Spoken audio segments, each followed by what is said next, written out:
episode 2, See No Evil, because we will damn sure hear some evil. And it's your boy Icon with a DC TV review for you as we go over The Flash, and this will be a quick one because this was basically cut and dry.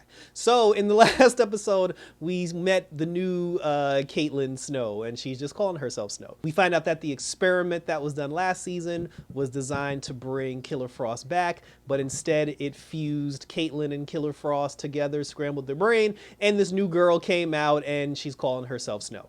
So she said that she's a blank slate. She doesn't know anything aside from what Blaine's been telling her, and Blaine secretly manipulated her into helping him convince Team Flash to put her back in the machine so he can use the machine to bring back Frost. Chester did the calculations and everything, and then Chester determined that they actually Blaine's whole thing was he was lying to Team Flash because he said that he wants to bring back Caitlin. He wanted to use Snow he wanted to put Snow back in the machine to bring back Caitlin, but then Chester did the simulations and everything. They got her daddy's old like sciencey stuff, and Chester said that you can't bring both of them back because they found out later on that Blaine actually was trying to bring back Killer Frost as well as Caitlin. But then Chester said it can't be both. Like, you got to pick one. You either got to bring back Caitlin or you got to bring back Frost. You can't do both. For some reason, they allowed Blaine to take a vote on this. Joe and Cecile weren't even a part of the process, and they took a vote to see whether they bring back Caitlin or whether they bring back Killer Frost. Blaine, obviously, he chose Frost.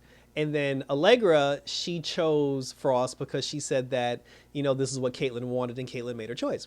Chester said he wanted to bring back Caitlin because, he said that, it's Caitlin, like she's the original, it's her body, it's her consciousness. And then all this happens because of Caitlin. He was just like, the whole bringing back the dead thing is unnatural anyway, but, we got to bring back Caitlin here. Iris, she said that she wanted to bring back Frost, which was surprising. But, she said that the reason why was because she didn't choose Frost the first time, so she wanted to choose her now. And I'm like, but what about Caitlin?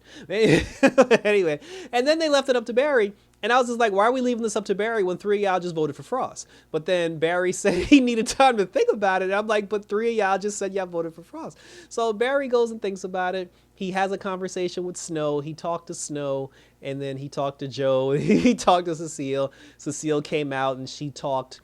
She had a conversation with Snow as well, and then she got to know her a little bit. And then Cecile said that she's the only person whose emotions that she can't read because the girl ain't got no emotions yet because she's just been alive for like a week and she doesn't know how to think or feel just yet. So then Barry comes up with the idea. He's just like, you know what? And I guess he's the leader of Team Flash, so it's his decision. Barry comes out and he says, listen, we're not going to decide because it's not our decision to make. He said that it's Snow's body now. She's here. It's her consciousness. Like, it's her decision. It's her life. She needs to decide if she wants to stick around or if she wants to bring back Caitlin or Killer Frost.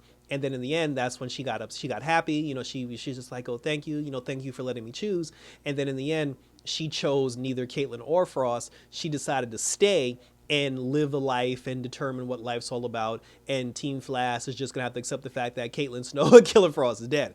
Obviously, Blaine wasn't happy about that, and he threw a fit. And then, even Team Flash, like, they were upset because they lost Caitlin and we're never going to see Caitlin again. But we get a chance to learn something new, learn someone new. Because like they did say, Caitlin did make the choice. When Caitlin made that choice, Caitlin knew that there was a possibility she wasn't coming back. So it's kind of messed up because, she did that to like her mom and everybody. But Caitlin pretty much made her choice. But the fact that they're actually giving this girl Snow a chance to like live her own life, like instead of like her being a slate, like a blank slate that everyone is going to like manipulate, she can actually choose her own path and choose her own destiny. And then she chose a first name for herself, which was Keon, which was something that her dad had, it had something to do with her dad. Her dad had like the name Keon or something, and then she said she's going to go with Keon. So I guess her name is Keon Snow.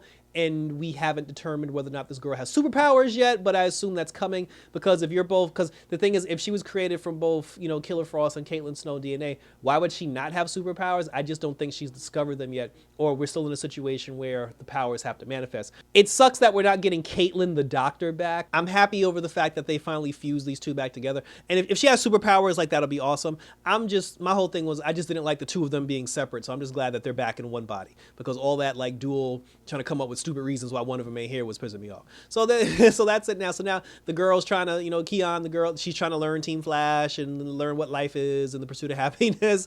And we are off to the races. On another note, because there's actually still some shit going on in Central City, we get a returning Hartley, the Pied Piper, the guy who looked like Harry Potter, only now he doesn't have glasses. He owns a nightclub with his boyfriend, but he still has the sonic gloves and the sonic powers that he has. A new metahuman, which is an old metahuman, but a new metahuman, the Fiddler. And this was cool because the Fiddler walked into his club and attacked Hartley and attacked his boyfriend and everybody that, he's cool with.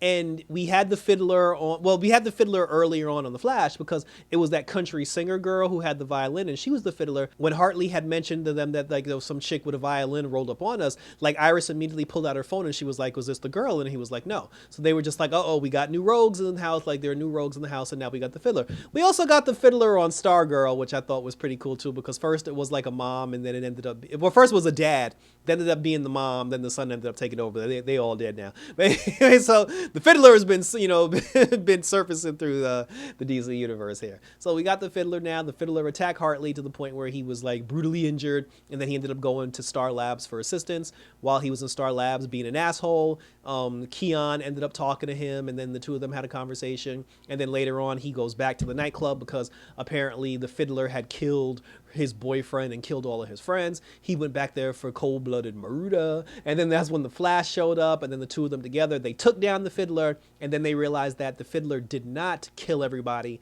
Instead, she just put them in a different, like, vibrating dimension, and Hartley's power was able to bring everybody back. He brought everybody back. Everybody's alive and well. Hartley's no longer being a dick to everybody. The Flash saved the day, but then when they were about to arrest the Fiddler, she disappeared. Later on in the episode, when they were arguing over the whole, like, Keon versus Caitlin versus Killer Frost thing, when Blaine was upset because he even told Keon, he was like, yo, if you don't get your white ass in this machine and bring back Frost, Hartley came out of nowhere and blew the machine up because he was just like, we're done, dude. It's like the girl made her choice and you got to live with it. And then now that's when he got upset, and then he was just like, oh, if I ever see you again, Hartley, you're dead and I'm coming back for revenge. So now he mad at everybody, which sucks because the problem with Blaine being on the warpath right now is that he pretty much knows everything about Team Flash. He knows their identities. He knows their secrets. I would not be surprised if Blaine isn't secretly Red Death by the end of the season based on how he was acting in that particular scene. So he gets mad and he leaves and everybody just lets him go. They don't even try to wipe his mind. Like, bring back the Martian Manhunter and wipe the man's mind. Like, for some reason. Like I said, so Blaine gone. So then Team Flash decides to celebrate. Hartley, they go to Hartley's club. He cool. He's cool with everybody and everything. And then they're partying, everybody dancing. Iris got the ponytail rocking. Chester and Allegra had a nice little dance. And their relationship is starting to blossom, I assume. Joe and Cecile had a conversation about why Joe is scared, because he said that now that, Cecile wants to be on the front lines, he's just afraid that she's going to die, in battle, and he's going to lose her, and he can't handle losing her. So they got to talk about that. And Keon's just walking around dancing, because she don't know what the hell she's doing, and she's just trying to figure it out. So Team Flash also had a conversation because when the Fiddler disappeared, they were just like, okay, there are these new metas that are coming around, like these old rogue metas, like they're coming back, and we need to be prepared. And then they did a really weird shot with Team Flash just standing together, staring off into space, and I was like, what the hell are they looking at? That was a very, like, unnecessary, like, weird shot to take. And then in the final scene, we actually get the Fiddler, because the Fiddler and I guess Captain Boomerang, they used the Red Death's power to freeze or phase everybody into a different dimension, and they stole Hartley's gloves, and they managed to get away with the gloves. They brought the gloves back to Red Death, so now Red Death has Hartley's gloves, and it also has the power source that Captain Boomerang got in the first episode. They used both of those things because Red Death was kind of like in a phase dimension itself, and then they used the gloves and they used the power source to bring him back to this reality. So wherever Red Death was, he's now here on Earth. He's solid. And I keep saying he, but when Red Death was talking, there were multiple voices talking, and one of them, I swear to Christ, sounded like a woman. And I know Batwoman's supposed to have something to do with this, but I don't think Batwoman is Red Death. But there was definitely, like, go back and listen to when Red Death was talking. It's like a demon voice, a male voice, but there's like, you can hear a woman's voice in there as well. So that was pretty interesting.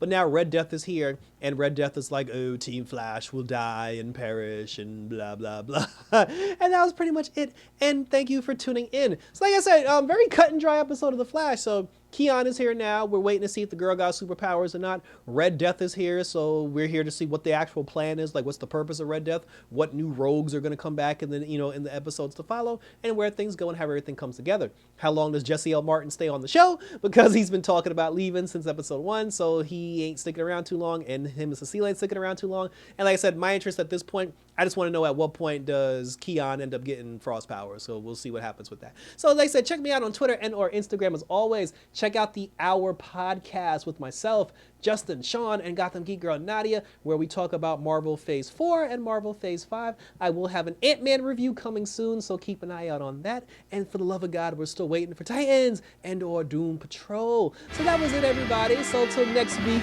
for The Flash, when we got some more rogue action coming, we'll be back in The Flash, and we're out this